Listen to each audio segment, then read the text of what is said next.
Now we have to check the differentiability of the function at a point. Suppose function is given by fx and point is x equal to a. The condition for the differentiability is that left-hand derivative of the function at the point should equal to right-hand derivative. This implies that limit h tends to 0. Left-hand derivative is f a minus h minus f a divided by a minus h minus a.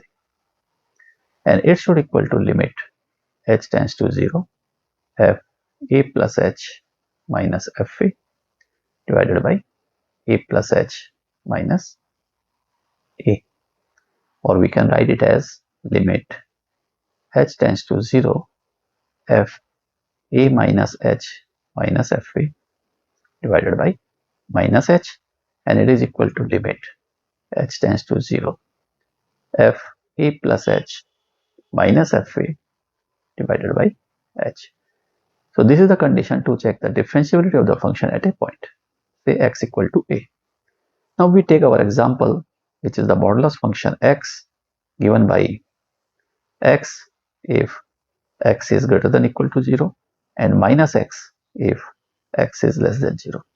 And we have to check the function is differentiable or not at x equal to 0. If we draw the graph is drawn here. This function is continuous function because for continuity we can check by drawing the graph without lifting the pen. If it is possible, the function is continuous function.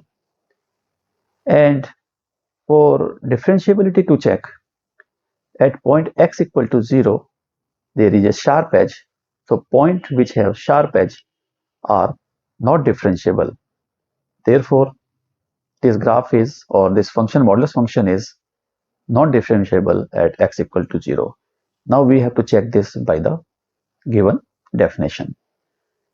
Here function is modulus function, so left hand derivative is equal to limit h tends to 0.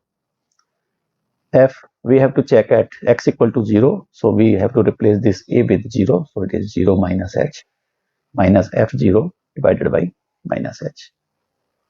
This will be equal to limit h tends to 0 f minus h minus f0 divided by minus h. Now we will substitute the values. This minus h is less than 0 because it is negative value, and for less than 0 we will go to the definition x less than 0 and it is the value minus x. So we have to replace here limit h tends to 0.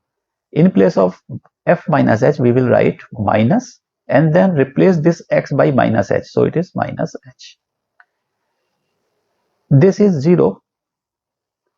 So function value at x equal to 0, x equal to 0 have the value of the modulus function x, so we have to write as minus 0, substituting the value of x equal to 0 divided by minus h. So it will give limit h tends to 0 h by minus h, and it is equal to limit h tends to 0. This h and h get cancelled, remaining is minus 1. So limiting value or left-hand derivative value is minus 1. Similarly, we have to find right-hand derivative. This is limit h tends to 0 f 0 plus h, replacing a with 0, the point where we have to check the differentiability of the function, then minus f0 divided by h. So we can write here that this f0 plus h is greater than 0, for which we have to go to definition x greater than equal to 0, and modulus function has the value x at that condition. So we will put 0 plus h in place of x and we will get limit h tends to 0. This is 0 plus h. Then at f0, because it is also lying in x greater than equal to 0 condition, which has the value x, and substituting the value 0 for x, we will have it is 0 divided by, and here it is h. So it is equal to limit h tends to 0. This is h by h. This h get cancelled.